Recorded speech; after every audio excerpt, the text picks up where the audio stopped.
the first year I was going down, I had to fly across the USA from Tennessee to L.A., and then I had to fly nonstop from L.A. to New Zealand. That was the only part of the trip I really wasn't looking forward to because they're making the seating areas and planes smaller and smaller and smaller, and I'm getting bigger and bigger and bigger, and it's not working out so well. But I got to the airport. I flew across the country, and I got to the airport in L.A. early, and I was able to ask for and get an exit row seat, which was a score. You know what I mean? You know about exit row seats? God's gift to people like me. In fact, I had a seat on the main exit of the aircraft. Like, there was no one in front of me for like 15 feet. I could kind of spread out. I could have laid down on the floor, but that would have been weird, so I didn't do that. Went down there, had a great 10 days, just loved it. And then I came back to the airport to fly back to L.A., and I didn't have an exit row seat on the way back. I got to the airport late and all that. And you ever have those times in your life where you have a great spiritual experience, but you're physically exhausted? And you put those two together, and it means you completely lose touch with reality. You know what I mean? So I'm like leaving New Zealand, the trip of my life, and I'm getting on the plane, and I'm realizing that I'm going to spend the next 12 hours of my life in a space, like this big, when I'm at least, like this big. And I'm thinking, God, why have you forsaken me? Things I'm just completely rational. And so I sit down and start talking to the lady next to me. And the reason I do this is because I figured, hey, if we're going to be all snuggled up for 12 hours, we probably should say hi first, right? And so I asked her 3 questions. I said, hey, where are you going? She said, I'm going to Orlando. I said, great, what's in Orlando? She said, I'm going to an Avatar conference. I said, what's an Avatar conference? And we were off. Another 3-hour conversation. Now, the moral of the story, I think, is really stop talking to strange ladies on airplanes. But it really was fascinating. She said, well, an Avatar conference is a conference where they teach you how to find your truth. I said, well, what do you mean? She said, well, we all get distracted by all these people trying to force their views on us, and especially all these religious people trying to tell us what to believe. And we have all the truth we need inside of us. We just need to learn how to find it. I couldn't resist. So we got in this conversation. I'm playing the devil's advocate with her, going back and forth. And of course, the first thing that came to my mind was, so the truth's inside you. Why are you flying halfway around the world to have someone tell you the truth is already inside you? They could send you an email, and you could save a couple $1,000, but I didn't say that. I don't say the first thing that comes to my mind all the time. So I was just going back and forth playing the devil's advocate, and she kept saying, John, don't let anyone tell you what's right and wrong. Just look inside. I said, well, what if I look inside and it's confusing? And she's like, look deeper. And we're going back and forth and back and forth. And so she has a worldview. In fact, it finally comes out. I didn't think she'd actually say this, but she had the Oprah worldview, essentially. About an hour into the flight, she goes, John, you have all the truth inside you because you're God, and I'm God, and that flight attendant is God. I just kept thinking, if I was God, I'd have an exit row seat. You know what I mean? But anyway, it's really awkward when someone calls you God, too. Like, it kind of stunts the conversation.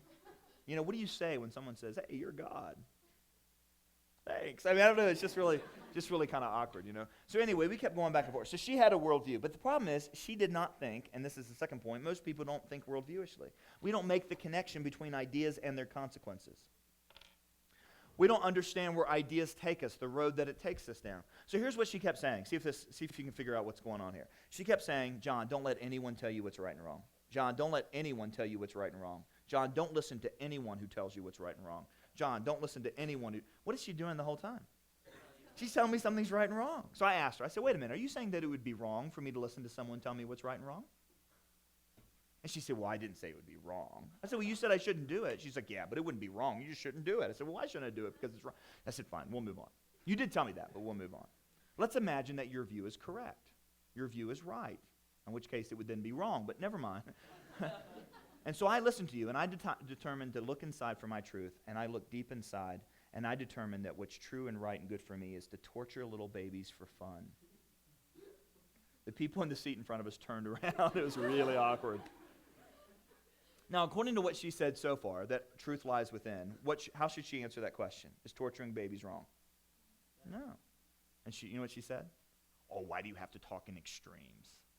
I said, why is that an extreme? She said, well, you don't believe that. I said, well, clearly I don't believe that. I think there's certain things that are right and certain things that are wrong.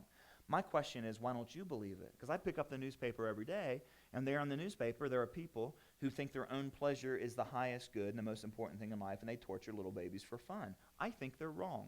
Do you? You see what I mean? So she had a worldview, but she did not think worldviewishly. The third thing is every cultural expression communicates worldview ideas. Every movie, every TV show, every political speech, every sermon you hear, every commercial, everything, every bumper sticker is telling you something about what to believe and how to live.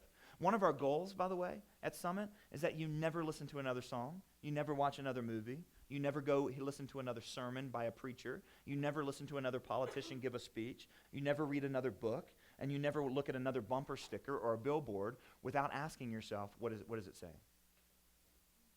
And hopefully you won't be able to turn this stuff off.